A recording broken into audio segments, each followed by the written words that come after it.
नमस्कार, मेरा नाम है मृत्युंजय त्रिवेदी और आप देख रहे हैं अमर उजाला। मेरे साथ मौजूद हैं मेरे वरिष्ठ सहयोगी प्रणय उपाध्याय। आज हम एक बार फिर बात करने जा रहे हैं ट्रंप के बारे में। ट्रंप ने अभी तक सत्ता संभाली नहीं है, लेकिन तूफान के आने से पहले जो हलचल होती है वो शुरू हो गई है। प्रणय, वो हलचल क्या है? कहा जाए हवाएं बहुत तेज चल रही हैं जी। और जिस अंदाज में आप डोनाल्ड ट्रंप की तस्वीर देख रहे हैं, आज दूरबीन की नजर से देखते हैं कि आखिर डोनाल्ड ट्रंप क्या करने जा रहे हैं, क्योंकि उनके आने से पहले ही हलचल, जैसा कि मृत्युंजय भी कह रहे हैं, हलचल तेज हो चुकी है। और हलचल जो है वो दरअसल धरती पर भूगोल और नक्शा वो बदलने जा रहा है, जिस तरीके की बातें वो कर रहे हैं। तो क्या बदलने जा रहा है मृत्युंजय? जो चर्चाएं, जिसका जिक्र आप थोड़ी देर पहले भी कर रहे थे कि अमेरिका, ग्रीनलैंड और कनाडा, यदि फर्ज करिए कागज पर भी जोड़ दिया जाए तो कितना कैलकुलेट किया था आपने? 21 करोड़ स्क्वायर किलोमीटर के आसपास का एरिया है।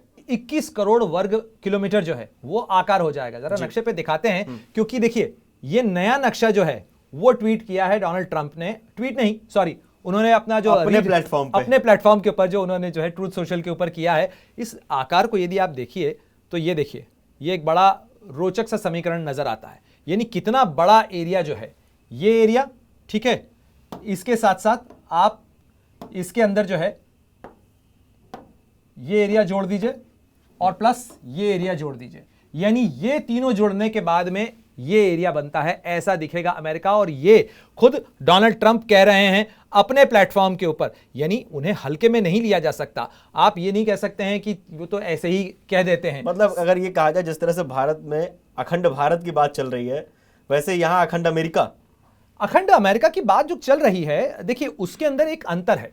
भारत में अगर अखंड भारत की बात चलती है तो यह हिस्सा भारत का हिस्सा था, जिसके अंदर एक कॉलोनियल पावर ने, एक साम्राज्यवादी शासन ने भारत का बंटवारा किया, जिसमें भारत के लोगों का उस तरीके से नहीं था। भारत में कोई खुला रेफरेंडम नहीं कराया गया था। मनमाने तरीके से एक लाइन खींच दी गई थी, जिससे तय कर दिया गया था कि ये भारत होगा, ये पाकिस्तान होगा। कई इलाके अपने हिसाब से बांट दिए गए थे, जिसके नासूर हम आज तक भुगत रहे हैं। लेकिन यहां पर चीज अलग है। कनाडा कभी भी अमेरिका का हिस्सा नहीं था, ये न्योता दिया जा रहा है। ग्रीनलैंड कभी भी अमेरिका का हिस्सा नहीं था। अमेरिका को तो अमेरिका तो न्योता दे रहा है। अमेरिका तो एक तरीके से ऑफर दे रहा है कि यदि आप आना चाहते हैं तो हम खरीदने के लिए तैयार हैं, हम मुल्क खरीदेंगे। आप इसे अमेरिकन एटीट्यूड या डोनाल्ड ट्रंप का एटीट्यूड भी समझिए कि हमारे पास इतने पैसे हैं कि हम देश खरीद सकते हैं। तो वो सीधे सीधे इस तरीके का ऑफर दे रहे हैं। यानी धरती पर एकमात्र सबसे बड़ा देश अगर कोई बन जाएगा तो वो अमेरिका बन जाएगा। और अगर ऐसा होता है, हालांकि ये बहुत ही हाइपोथेटिकल इसलिए माना जा रहा है कि अमेरिका कह रहा है, लेकिन क्या वाकई में डेनमार्क जो है वो ग्रीनलैंड को बेच देगा या कनाडा अमेरिका के अंदर विलय कर देगा? ये सब कयासबाजी है। लेकिन ये कयासबाजी ऐसे ही नहीं है, क्योंकि ये बोल कौन रहा है वो बहुत महत्वपूर्ण हो जाता है मृत्युंजय। इसलिए महत्वपूर्ण हो जाता है कि अमेरिका का राष्ट्रपति बोल रहा है। साथ ही कनाडा और अमेरिका का एक इतिहास है, जो ब्रिटिश कॉलोनी जब दोनों थे उस समय का एक पुराना इतिहास है। अभी भी ओपन बॉर्डर है उनके बीच में। और दुनिया की सबसे बड़ी बॉर्डर, लैंड बॉर्डर, यानी 8000 किलोमीटर से ज्यादा लंबी अगर बॉर्डर किसी दो मुल्कों के बीच में है तो वो अमेरिका और कनाडा के बीच में है। और अब डोनाल्ड ट्रंप पिछले कुछ दिनों से कह रहे थे तो लोग उनको सीरियसली नहीं ले रहे थे। लोग समझ रहे थे कि ट्रंप जिस तरीके से बोलते हैं, ट्वीट कर देते हैं। अब तो उन्होंने अपना एक नया सोशल मीडिया प्लेटफॉर्म बना ही लिया है काफी दिनों से, ट्रूथ सोशल। तो सबसे पहले आजकल वो ट्रूथ सोशल पे करते हैं। ट्विटर पे उनकी वापसी जरूर हुई है, लेकिन अभी भी अब वो पहला जो संदेश है वो ट्रूथ सोशल पे डालते हैं, फिर बाद में ट्विटर पे डालते हैं, तो जो अब एक्स हो चुका है। तो डोनाल्ड ट्रंप जो है वो पिछले कुछ दिनों से लगातार ये बात कर रहे हैं कि कनाडा को अमेरिका का 51वां राज्य बन जाना चाहिए। ग्रीनलैंड को इस तरीके से रहने की जरूरत नहीं है। ग्रीनलैंड के लोग यदि शामिल होना चाहते हैं तो वो अमेरिका में आ जाएं, अमेरिका के नागरिक बन जाएं। अमेरिका उसको खरीदने के लिए तैयार है। तो खरीदने के लिए जो तैयार है वो इलाका क्या है? मुझे लगता है कि दर्शकों को ये बताना चाहिए हमें मृत्युंजय, कि जिस इलाके की हम बात कर रहे हैं वो इलाका कौन सा है, कैसा दिखता है और साथ ही उसके मायने क्या है। यानी देखिए आप, ये नक्शा है, इस नक्शे के ऊपर अगर आप ये देखें तो ये है अमेरिका, ये है अमेरिका, ठीक है, यहां तक। तो देखिए ये है अमेरिका यहां तक, ठीक है, ये पूरा अमेरिका। अब इसके साथ साथ ये भी अमेरिका, तो यहां ये अमेरिका जोड़ लीजिए। और ये है पूरा कनाडा। तो ये जो कनाडा है यहां तक, ये पूरा इलाका जो है ये पूरा कनाडा है।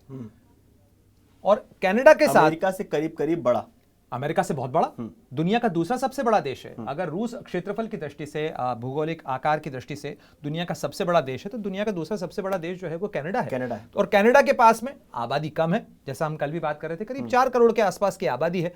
हालांकि कनाडा का बहुत सारा इलाका ऐसा है जो बहुत सर्द इलाका है। और कनाडा के साथ साथ ये है आपका ग्रीनलैंड। ये ग्रीनलैंड दुनिया का सबसे बड़ा द्वीप है। अगर आप नक्शे पर देखें इसे, तो ग्रीनलैंड कुछ इस तरीके का नजर आता है। और यहां से ऊपर जो है ये पूरा आर्कटिक का इलाका है। इसे आप आर्कटिक सी के तौर पर, ये आर्कटिक सी का इलाका है, ये आर्कटिक ओशन है ये। और इस आर्कटिक ओशन के साथ ही ये जो पूरा रास्ता है, ठीक है, ये बेरेंट सी में चला जाता है यहां से, और फिर आगे जो है ये रूस है। तो अब आप ये समझिए कि अगर अमेरिका के पास में ये इलाका आ जाता है, और क्यों लेना चाहते हैं उस पर भी बात करेंगे कि आखिर अचानक ऐसा क्या हुआ कि डोनाल्ड ट्रंप को जो है दिलचस्पी जागी है ग्रीनलैंड के अंदर। तो सबसे पहले तो मैं आपको मृत्युंजय बताऊं कि ये आइडिया नया नहीं है, आइडिया बहुत पुराना है। और आइडिया कनाडा के साथ तो अमेरिका का आइडिया इतना पुराना है जितना खुद अमेरिका है। यानी जो अमेरिकन सिविल वॉर हुई थी, उस अमेरिकन सिविल वॉर के दौरान भी ये आइडिया आया था कि चूंकि ये दोनों ही इलाके थे तो अंग्रेज कॉलोनी ही। बॉस्टन की टी पार्टी और वो इतिहास की किताबों में आपने पढ़ा होगा कि जब अमेरिका में सिविल वॉर शुरू हुई और उसके साथ साथ आज़ादी का आंदोलन शुरू हुआ और उसके बाद जो अमेरिकन इंडिपेंडेंस जो है वो हासिल की गई, उस दौरान भी ये आइडिया था कि चूंकि ये हैं तो ब्रिटिश कॉलोनी दोनों ही, और अभी भी अगर आप देखें कनाडा जो है उसके अंदर हेड ऑफ गवर्नमेंट जो है वो किंग है। यानी ब्रिटिश क्राउन जो है वहां पर अगर क्वीन हो तो वो क्वीन की सरकार होगी, अगर किंग है तो किंग की सरकार होगी। और वहां पर अगर आप कनाडा की सरकार का ऑफिशियल एम्बलम भी देखें तो उसके अंदर क्राउन बना हुआ है। तो इसीलिए ये अभी भी, यानी अमेरिका की आजादी के पहले तो यहाँ इन दोनों ही जगहों के ऊपर जो है ब्रिटिश कॉलोनीज थी। उस दौरान भी ये था कि अगर आगे बढ़ते बढ़ते इस इलाके को भी कर लिया जाए तो अमेरिका बहुत बड़ा हो जाएगा। लेकिन फिर बाद में जो अमेरिकन सिविल वॉर के जो लीडर्स थे, उस दौरान के जो नेता थे, उन लोगों ने ये सोचा कि इतना बड़ा जो क्षेत्रफल है वो शायद संभालने में ठीक ना हो, या बहुत सारे कंसिडरेशंस थे उस समय के। हम इतिहास की गहराई में ज्यादा नहीं जाते, लेकिन उस दौरान ये तय किया गया कि ये तो अलग अलग ही रखते हैं, चूंकि ऐसा कोई फ्रेंडली स्टेट है, इसलिए ऐसी कोई दिक्कत नहीं है जहां पर आपको सीमाएं तय करने की जरूरत हो, और यहां पर ओपन बॉर्डर रखा गया। तो इसीलिए ये जो 8000 किलोमीटर का बॉर्डर है अमेरिका और कनाडा के बीच में, इस बॉर्डर के अंदर, और आप देखिए यहां भी कनाडा से ही अमेरिका का बॉर्डर लगता है, तो ये जो बॉर्डर है, इस बॉर्डर को, ये करीब 8000 किलोमीटर का जो बॉर्डर है अमेरिका और कनाडा के बीच का, इसको खुला रखा गया। इसलिए खुला रखा गया कि यहां लोग आसानी से आ जा सकें, और आज तक आते जाते हैं। कई बार लोग डंकी रूट के लिए भी इसका इस्तेमाल करते हैं, वो एक अलग चीज है। लेकिन मैक्सिको के साथ में अमेरिका की जो बॉर्डर है वो कई बार चर्चा में आती रही, विवादों में आती रही, डोनाल्ड ट्रंप के आइडिया में भी आती रही। लेकिन अब डोनाल्ड ट्रंप देखिए 3 जगह बदलने की बात कर रहे हैं। कनाडा को कह रहे हैं कि वो अमेरिका का 51वां राज्य बन जाए। ये 50 राज्य तो हैं ही अमेरिका के, 51वां राज्य बनने का इसको कह रहे हैं। साथ ही कह रहे हैं कि वो यहां पर जो ये गल्फ ऑफ मैक्सिको है, इसका नाम गल्फ ऑफ अमेरिका होना चाहिए। क्योंकि अमेरिका बड़ा है इसलिए अमेरिका के नाम पे होना चाहिए। इसके साथ साथ वो कह रहे हैं कि यहां पर खास तौर पर ये जो पनामा है, यहां पनामा पे जो नहर है जिस पर हमने उस दिन वीडियो बनाया था, ये जो पनामा नहर है, इसको भी वो कंट्रोल करने की बात कर रहे हैं। वो कह रहे हैं कि ये जो पनामा नहर है, ये पनामा नहर अमेरिका के पास होनी चाहिए, क्योंकि अमेरिका ने ही ये बनाई है और अमेरिका का ही सबसे ज्यादा ट्रेड आता जाता है। अमेरिका ने क्यों बनाई मृत्युंजय? अमेरिका ने इसलिए बनाई थी क्योंकि जिस समय में हम बात कर रहे हैं पिछली सदी की, 20वीं सदी की शुरुआत में, अमेरिका के इस ईस्ट कोस्ट से, यानी ये जो न्यूयॉर्क, वॉशिंगटन या न्यू जर्सी का इलाका है, यहां से अगर आपको वेस्ट कोस्ट पर सामान भेजना हो तो उतना यातायात, उतनी सुविधाएं डेवलप नहीं थी, और अभी भी वो बहुत महंगा पड़ता है। उसकी बजाय कहीं आसान पड़ता है कि अगर आप यहां से फ्लोरिडा से या न्यू जर्सी से, इस ईस्ट कोस्ट से अगर आप यहां से भेजें सामान को और आप वेस्ट कोस्ट की तरफ भेज दें, तो आपके लिए समंदर के रास्ते ये ट्रेड जो है ज्यादा आसान पड़ता है। तो अमेरिका खुद अपने कारोबार के लिए इस पनामा नहर का इस्तेमाल करता रहा है। और ये जो पनामा बनाने का आइडिया है, ये आइडिया दरअसल नेपोलियन का आइडिया था, जो नेपोलियन के शासनकाल के दौरान इस इलाके के अंदर आया था, जब फ्रेंच कॉलोनीज जो हैं वहां पर बन रही थी, और जो फ्रेंच हैं वो अपना दबदबा बना रहे थे, सुएज कनाल, माफ कीजिएगा, और उसके साथ ही जो फ्रेंच थे, सुएज कनाल बनाने का आइडिया उस समय में नेपोलियन ने आगे बढ़ाया था। और उसके साथ साथ जो पनामा कैनाल है उसका भी आइडिया जो है ट्रेड रूट के लिए होना चाहिए इस तरीके से।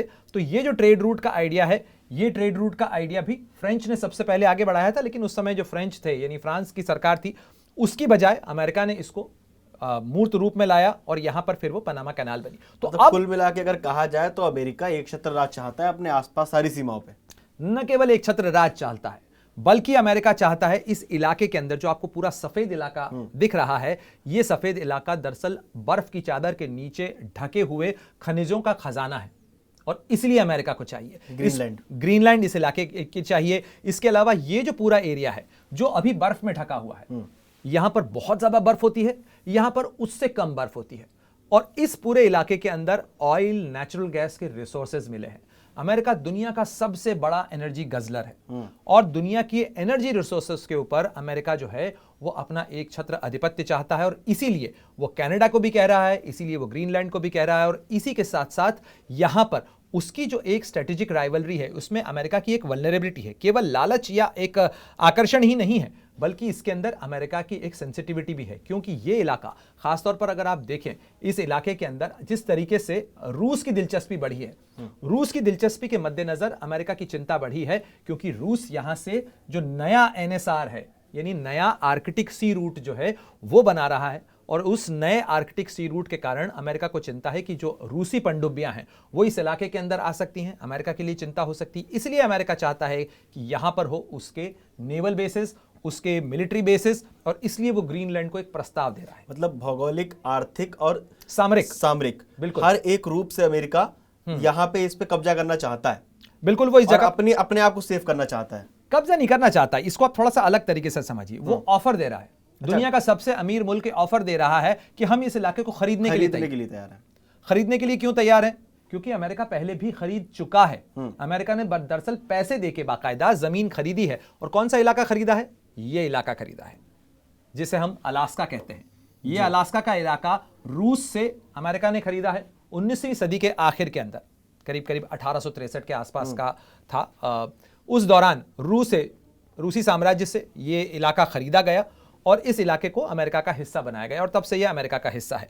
और अगर आप भूगोल की दृष्टि से देखें तो रूस को जहां हम समझते हैं, रूस और अमेरिका के बीच में जो डिफरेंस है वो महज कुछ मीटर के फासले का है। यानी अगर आप यहां पर नक्शे पर देखेंगे तो ये जो दो छोटे से डॉट आपको दिख रहे हैं ना, ये दरअसल दो आइलैंड हैं और ये इसे डायोमेड आइलैंड बोलते हैं ना, बिगर डायोमेड आइलैंड और स्मॉलर डायोमेड आइलैंड। और इन दोनों के बीच की दूरी यह है, यही दरअसल अमेरिका और रूस के बीच की दूरी है। यानी ये इतनी सी दूरी पर अमेरिका और रूस है। ये अमेरिका का द्वीप है, ये रूस का द्वीप है। और इसीलिए अमेरिका और रूस के बीच में जो स्ट्रेटेजिक राइवलरी आपको नजर आती है, जो दो बड़े पावर्स की लड़ाई नजर आती है, उस लड़ाई के पीछे एक भूगोल भी है। और इसीलिए इस अलास्का के इलाके को अमेरिका अपने आप को सिक्योर करना चाहता था, बफर जोन बनाना चाहता था। इसलिए इस इलाके को उन्होंने जो है वो अपने पास ले लिया। लेकिन अब इस इलाके पर अमेरिका की नजर है और अमेरिका चाहता है कि कनाडा भी जो है वो उसके पास आ जाए। और साथ ही उसके पीछे ट्रेड का एक रीजन दिया जा रहा है। लगातार अमेरिका के राष्ट्रपति बनने जा रहे हैं डोनाल्ड ट्रंप कह रहे हैं कि इस पूरे इलाके में अमेरिका को नुकसान हो रहा है। नुकसान इसलिए हो रहा है क्योंकि ट्रेड और टैरिफ जो है उसके कारण अमेरिका को घाटा उठाना पड़ता है, कनाडा फायदे में रहता है। और इसलिए अगर इतना ही निर्भरता है तो क्यों नहीं अमेरिका का राज्य बन जाते। बिल्कुल। कनाडा की अगर बात करें तो कनाडा में अभी तो बहुत उथल पुथल चल रही है, राजनीतिक उथल पुथल। प्रधानमंत्री ने इस्तीफा दे दिया है। क्या लगता है अब ये जो प्रधानमंत्री ट्रूडो का इस्तीफा है वो ये कनाडा और ये अमेरिका के बीच में जो ये अंतर्द्वंद है, जो कनाडा अमेरिका कनाडा को चाहता है कि वो उसमें शामिल हो जाए, ये किस हद तक जो है वो सही है और किस हद तक ऐसा हो सकता है? देखिए, अगर क्या इसका हो सकने की हम बात करेंगे तो आपको सबसे पहले ये देखना चाहिए।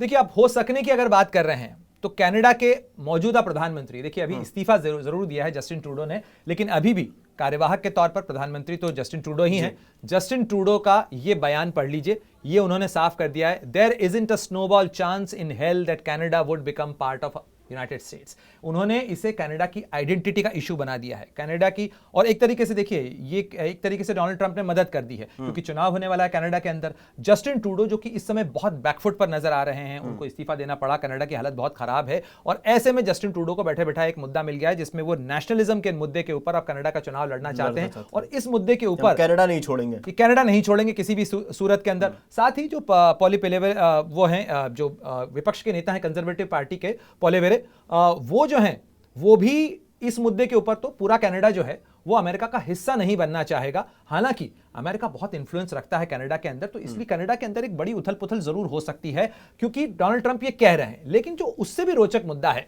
वो मुद्दा है ये मुद्दा और ये तस्वीरें। क्योंकि ये तस्वीरें जो हैं ये हैं ग्रीनलैंड की तस्वीरें और ग्रीनलैंड से आई हैं डोनाल्ड ट्रंप जूनियर की तस्वीरें। और आप देखिए डोनाल्ड ट्रंप जूनियर जो हैं वो इस समय अमेरिका के अंदर अमेरिका से निकल के वो इस समय पहुंचे हैं ग्रीनलैंड के अंदर, और ये बाकायदा उन्होंने वीडियो भी शेयर किया है और ये उनके पिता डोनाल्ड ट्रंप ने भी शेयर किया था, और उसके साथ साथ ये तस्वीरें जो हैं वो उन्होंने साझा की हैं। जो ग्रीनलैंड में पहुंचने के बाद वो ये बताने की कोशिश कर रहे हैं कि कितना स्वागत उनका हो रहा है। ग्रीनलैंड के अंदर भी एक उथल पुथल चल रही है क्योंकि ग्रीनलैंड मूलतः डेनमार्क के पास में है, लेकिन जिसको खरीदने का ऑफर अमेरिका दे चुका है, ऑफर दे चुका है। और इसमें एक बड़ा रोचक चीज ये हो रही है कि डेनमार्क के अंदर डेनमार्क के किंग और क्वीन है, ठीक है, फ्रेडरिक हैं किंग वहां के, और उसके साथ साथ जो ग्रीनलैंड की सरकार है, यानी ग्रीनलैंड के अंदर भी एक स्वायत्त शासी इलाका है डेनमार्क का, और जो म्यूते बेगेदे ये जो उसके प्रधानमंत्री हैं ग्रीनलैंड के, ये ग्रीनलैंड का इंडिपेंडेंस चाह रहे हैं। और इसी इंडिपेंडेंस के बीच में अचानक से जो मेटे फ्रेडरिक्सन है जो कि डेनमार्क की प्रधानमंत्री हैं, उन्होंने ये कह दिया है कि अमेरिका ने बड़ा ही रोचक दिलचस्प प्रस्ताव दिया है, अमेरिका हमारा बहुत ही करीबी सहयोगी है, अमेरिका के इस प्रस्ताव पर हम विचार जरूर करेंगे और ये देखेंगे कि अगर अमेरिका रहता है तो अमेरिका के पास जाने में कोई दिक्कत नहीं होनी चाहिए। अगर ग्रीनलैंड एक अंतर्द्वंद बना हुआ है, और इसीलिए ये जो नेता हैं ग्रीनलैंड के, ये पहुंच गए हैं कोपेनहेगन डेनमार्क की राजधानी में, और इनको मिलना है डेनमार्क के किंग से। तो किंग और क्वीन के सामने वो मिलकर इस बात की गुहार लगाएंगे कि भाई हमें अमेरिका के पास नहीं जाना है। वो अमेरिका में विलय का विरोध कर रहे हैं, लेकिन डेनमार्क जिसके पास में ये आइलैंड है, देखिए डेनमार्क की सरकार की ये वेबसाइट जो कहती है कि Greenland is officially the world's largest island not a continent, और वहां पे करीब करीब 56,000 लोग रहते हैं। आपने आकार देखा, आकार ग्रीनलैंड का बहुत बड़ा है, लेकिन उस आकार के अंदर इसमें महज 56,000 लोग रहते हैं, तो इसलिए आबादी बहुत ज्यादा बड़ी नहीं है। और आप अंतर देखिए, डेनमार्क कहां है, डेनमार्क यहां है। ये इतना सा डेनमार्क है जिसके पास में इतनी बड़ी टेरिटरी है, यानी ये है डेनमार्क जो इतना सा है, और उसके पास में नियंत्रण है यहाँ का तकनीकी तौर पर इतने बड़े ग्रीनलैंड का। और इस ग्रीनलैंड को अब जब अमेरिका खरीदने की बात कर रहा है, सौदा कितने में होगा यही आप सोच लीजिए कि कितना बड़ा ये सौदा हो सकता है। बिल्कुल। लेकिन अभी जो ये चल रहा है इसमें ये देखना होगा कि क्या केवल ये बात कर रहे हैं या वाकई में अमेरिका अपना आकार बढ़ा रहा है, क्योंकि डोनाल्ड ट्रंप लगातार ये कह रहे हैं कि मेक अमेरिका ग्रेट अगेन। तो क्या वो ग्रेट अगेन बनाने की जो बात कर रहे हैं, क्या वो अमेरिकन इंडिपेंडेंस मूवमेंट पे जा रहे हैं? जब अमेरिका का आकार बढ़ाने की बात हो रही थी, जब ये सारे जो अलग अलग इलाके थे अमेरिका के, उनको सबको एकीकृत करके एक देश बनाया गया, क्योंकि ये तो आपस में लड़ते रहे बहुत दिनों तक। अमेरिका में ग्रेट सिविल वॉर हुआ था, उस सिविल वॉर के दौरान इनमें आपस में टकराव होते रहे थे। क्या ये मुमकिन है कि ये अमेरिका और कनाडा के बीच में कोई टकराव बढ़ सकता है या विलय हो सकता है? अभी बहुत सारी चीजें हैं, लेकिन आते ही जैसा आपने कहा कि उन्होंने तूफान से पहले जो है वो तेज हवाएं चलनी शुरू हो गई हैं अमेरिका आ गई है कि बिल्कुल भाई ट्रंप आने वाले हैं तो कुछ होगा। रूस का क्या कुछ कहना है इस पे? देखिए रूस जो है निश्चित रूप से, ये देखिए खुल गया, ये वो चेक है जो अमेरिका ने रूस को दिया था, और ये अमेरिका से खरीदा था। जब अलास्का खरीदा था अमेरिका ने रूस से, तो ये उसका एक चेक है जो ये उसकी प्रतिकृति है। ये ट्रेजरी ऑफ यूनाइटेड स्टेट्स ने इशू किया था। यहां पर तारीख भी लिखी होगी, 1 अगस्त 1868। सो 1 अगस्त 1868 के अंदर ये जारी किया गया था। ये पेड हुआ था अमेरिकन ट्रेजरी की तरफ से, और ये जारी किया गया था, जो रशियन साइड है, रूस से खरीदा गया था ये, तो उनके नाम ये जारी किया गया था चेक।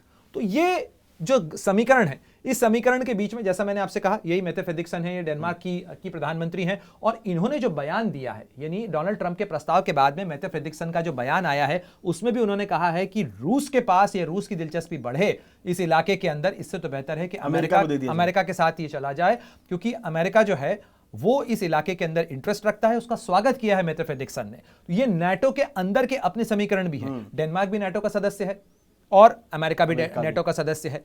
इसके अलावा जब डोनाल्ड ट्रंप से सवाल पूछा गया कि क्या कनाडा या ग्रीनलैंड को लेने के लिए आप मिलिट्री ऑप्शन का भी इस्तेमाल कर सकते हैं, तो उन्होंने कहा कि इससे मैं अभी इनकार नहीं करूंगा।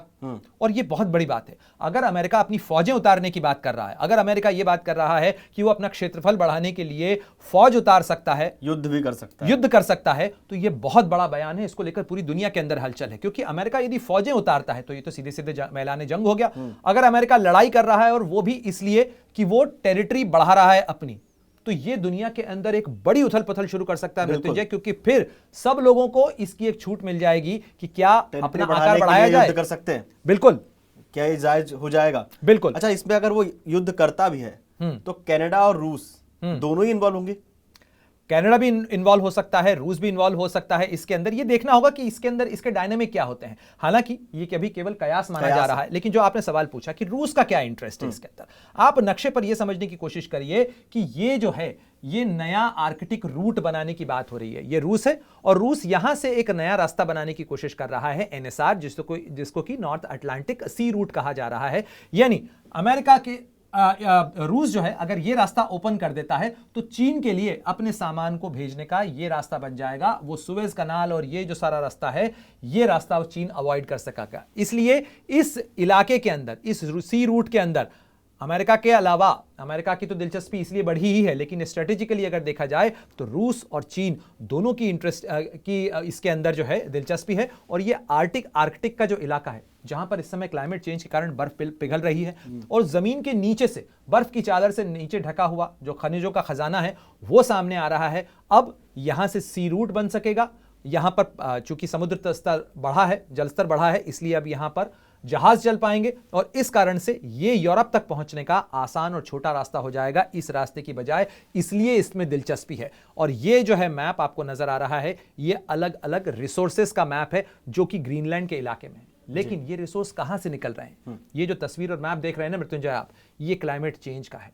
यानी आर्कटिक के इलाके के अंदर बर्फ का जो पिघलना है, बर्फ का जमना मौसम के दबाव के कारण और क्लाइमेट चेंज के कारण, जलवायु परिवर्तन जैसे हो रहा है, उसके कारण ये बर्फ की चादर धीरे धीरे सिकुड़ती चली जा रही है। और यही वजह है चिंता की भी। लेकिन इसी चिंता के अंदर, इसी आपदा के अंदर अवसर ढूंढा जा रहा है और ये आर्कटिक के नए नए रास्ते हैं जिनको लेकर अलग अलग जो चीज़ें हैं वो चल रही हैं। नॉर्थ वेस्ट पैसेज है, एक नॉर्थ सी रूट है, एक ट्रांसपोलर सी रूट है। तो ये अलग अलग रूट बनाने की कोशिश और कवायद चल रही है। ये रूस की तरफ से बनाया जा रहा है, जो नॉर्दर्न सी रूट है ये बनाया जा रहा है, जिसके बाद यहाँ पर ये आसान हो जाएगा। आपने सवाल पूछा पुतिन का, तो पुतिन को देख लीजिए, क्योंकि ये जो तस्वीर है पुतिन की, ये पुतिन की तस्वीर तब की है जब ब्रिक्स की बैठक हुई थी कजान के अंदर, जिसमें प्रधानमंत्री नरेंद्र मोदी भी आपको नजर आ रहे हैं। और इस बैठक के अंदर चीन से भी हैं, शी जिनपिंग भी हैं यहाँ पे।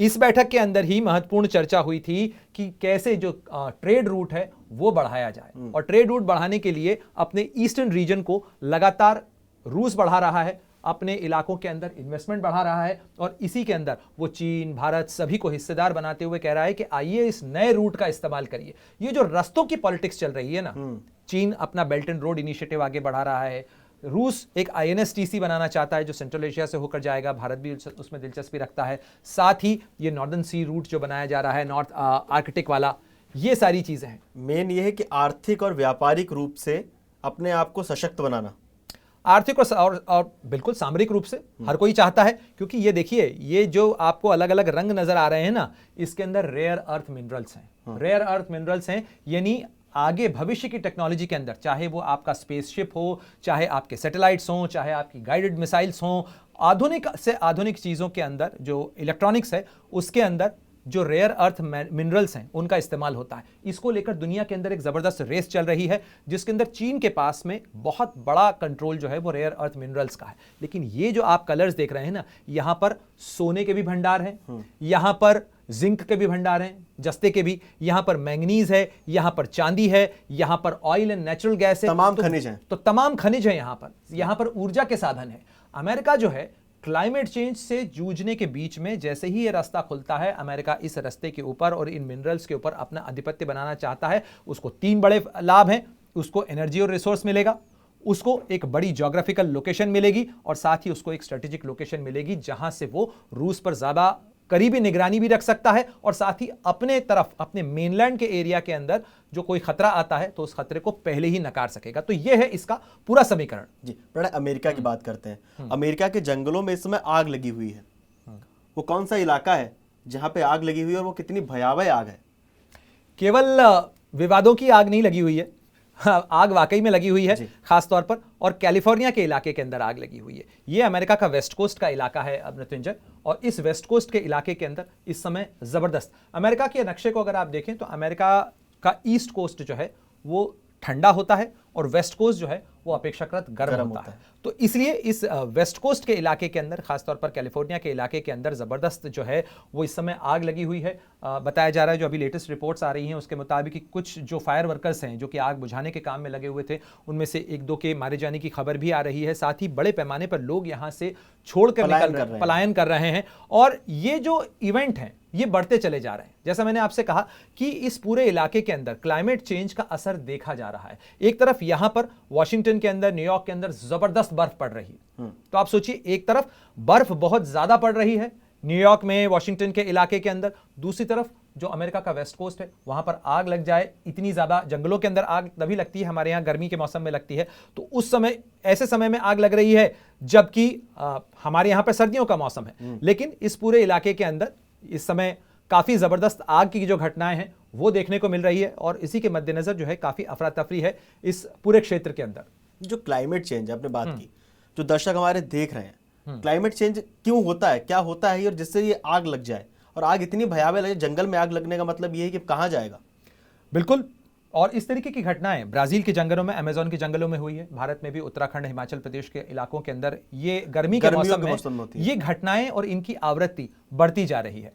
और ये इसके पीछे कई कारण होते हैं। मानवीय आबादी भी एक बड़ा कारण है, जंगलों का सिकुड़ता हुआ आकार भी एक कारण है। इसके अलावा जो जलवायु परिवर्तन के अंदर माना जा रहा है कि धरती का टेम्परेचर बढ़ता चला जा रहा है। जो नक्शा मैंने अभी आपको बताया कि कैसे टेम्परेचर बढ़ रहा है, तो ऐसे में जब टेम्परेचर बढ़ता है तो ये जो बर्फ है, ये बर्फ धरती का बेसिकली कूलिंग सिस्टम है जो हवाओं की कूलिंग के लिए और टेम्परेचर को मेंटेन करने के काम आता है। लेकिन अगर यहां पर दबाव बढ़ेगा, ओजोन की लेयर जो है वो डिप्लीट होगी, अल्ट्रा वायलेट रेज जो हैं वो आएंगी, तो ये बर्फ की चादर सिकुड़ती चली जाएगी। यहां बर्फ यदि कम होगी तो पूरा जो पारिस्थितिक तंत्र है उसके ऊपर असर पड़ेगा। समुद्र तल ऊंचा हो जाएगा, गर्मी ज्यादा पड़ेगी तो जंगलों में आग लगेगी, फसलें कम होंगी, पूरा इसका एक लंबा चौड़ा पूरा इकोसिस्टम डिस्टर्ब होता है। और जब भी इस तरीके की घटनाएं होती हैं तो आबादी का पलायन होता है, आबादी का दबाव बढ़ता चला जाता है। तो ऐसे में ये एक बड़ा साइकिल है और इसके अंदर ये अपने आप में इंड्यूस भी करता है मृत्युंजय, यानी कि